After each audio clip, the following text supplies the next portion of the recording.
এক গ্রামে ছিল এক পুরনো অল্প ভাঙা বাড়ি।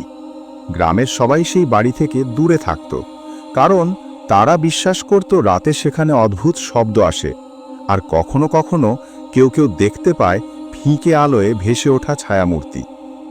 রাহিম নামের এক কৌতূহলী ছেলে গ্রামের সবাইকে উপেক্ষা করে এক রাতে সেই বাড়িতে প্রবেশ করল। বাড়ির দরজা নিজে থেকেই ধীরে ধীরে খোলার শব্দ হলো। রাহিম ভয় পেল, কিন্তু তার কৌতূহল তাকে থামাতে পারল না। বাড়ির ভিতরে পায়ে পায়ে ধুলো জমে থাকা মেঝে, ভাঙা জানালা আর দেয়ালে ফেটে থাকা ছবি। হঠাৎ এক অদ্ভুত ঠান্ডা বাতাস চলল। রাহিমের পেছনে কেউ নেই, তবু দরজার চাবি নিজে থেকেই ঝনঝন করে নড়ল। রাহিম সাহস করে বলল, কে আছো এখানে? একটা নরম ফিসফিস করা কণ্ঠ শুনতে পেল, আমাকে খুঁজে পাবে না তুমি। হঠাৎ বাতাসের সঙ্গে একটি সাদা ছায়ামূর্তি ধীরে ধীরে রাহিমের সামনে ভেসে এলো। রাহিমকে ভয় পেলেও কৌতূহল আরও বেড়ে গেল। সে জিজ্ঞেস করল, তুমি কে? কেন এখানে আছো?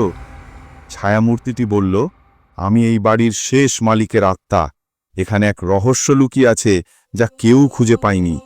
তুমি কি সেটা জানতে চাও? রাহিম মাথা হেলালো। ছায়ামূর্তিটি তাকে একটা পুরনো আলমারি দেখালো।